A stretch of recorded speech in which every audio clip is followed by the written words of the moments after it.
ફેબ્રુઆરી સિરીઝના પહેલા દિવસે ભારતીય બજાર માટે સારા સંકેતો. ગિફ્ટ નિફ્ટીમાં મામૂલી તેજી.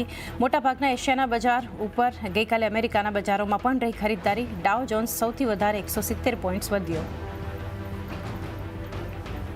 ECB અને સ્વીડનના વ્યાજ દરોમાં કાપથી સોના ચાંદીમાં આવ્યો ઉછાળો. વૈશ્વિક બજારમાં રેકોર્ડ $2,796 સુધી પહોંચ્યું સોનું, તો 6 સપ્તાહના ઊંચાઈ પર પહોંચી ચાંદી. ત્રીજા ત્રિમાસિકમાં L&Tના અનુમાનથી નબળા પરિણામ. નફો 14%, તો આવક 17% વધી, પરંતુ માર્જિન્સે કર્યા નિરાશ. જો કે કોઈ એક ત્રિમાસિકમાં પહેલીવાર નવા ઓર્ડર 1 લાખ કરોડને પાર.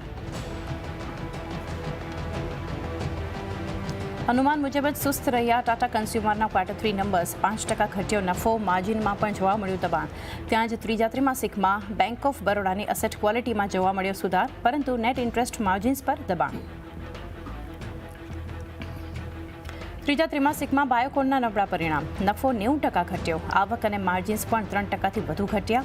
ત્યાં JSPLનો નફો 50%થી વધારે ઘટ્યો. એબિટા પાછલા વર્ષથી 23% ઓછા. નિફ્ટીની 4 કંપનીઓ IndusInd bank, Sun Pharma, ONGC અને નેસ્લેના આજે આવશે પરિણામ. 39% ઘટી શકે છે ઇન્ડસઇન્ડ બેંકનો નફો.